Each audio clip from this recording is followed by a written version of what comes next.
Mob হিংসা আমাদের সমাজের এখন প্রতিচ্ছবি হয়ে দাঁড়িয়েছে। আমরা অন্যের জীবনের দাম দিতে শিখি না। মব হিংসার ভিডিও ভাইরাল হলেও আইন শৃঙ্খলা বাহিনী অনেক ক্ষেত্রে ব্যবস্থা নিতে দেরি করে। সাধারণ মানুষও বিচার ব্যবস্থার উপর আস্থা হারিয়ে নিজেরাই বিচারক হয়ে যাচ্ছে, এমন এমন মনে করেন শাহিন ভাই? জি, আপনাকে এবং এখানে যারা উপস্থিত আছেন সকল প্রতি আমার আন্তরিক শুভেচ্ছা অভিনন্দন।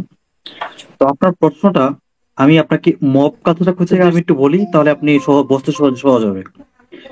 তো এই যে মব আর মবলিং আর মবের যে আমাদের ডক্টর ইউনূস, তো উনি যখন উনার যে দুই হাত যাদের মাথার উপর ভর করে উনি ক্ষমতায় বসছেন, তো তারা হচ্ছে যে মানে মব কালচারটা ক্রিয়েটের মেইন খুঁতা।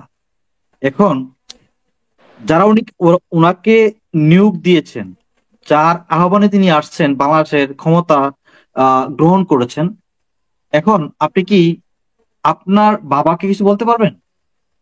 আপনার বাবা যতই দুষ্কর হোক, আপনি কিছু বলতে পারবেন?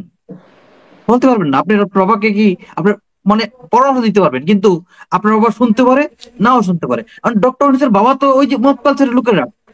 কারণ আপনি আপনি যদি একজন এই ধরনের এই জাতীয় লোকের কাছ থেকে আপনি অ্যাপয়েন্টমেন্ট নিয়ে থাকেন, আর আপনার দ্বারা কি মব কন্ট্রোল করা সম্ভব?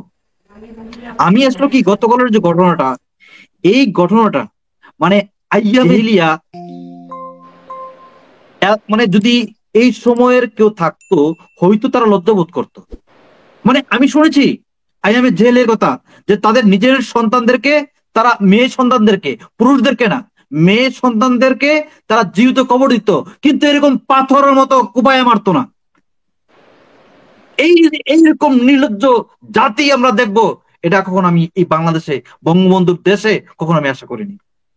অন্তত যে লোকটা সারা বিশ্বের শান্তির প্রতীক নিয়ে শান্তির দূত দূত হিসাবে চলাচ্ছে, আর বাংলাদেশের মাটিতে এই ধরনের অশান্তি আর এই ধরনের মব কালচার সারা বিশ্বের কোন একটা দেশে, যে আমরা যাকে নিয়ে ট্রল করি যে উগান্ডা, উগান্ডাও আমাদের চেয়ে অত্যন্ত সুন্দর সুশৃঙ্খল পরিবেশে তারা জীবনযাপন করছে। আর কিছু কি বলবো আপনাকে?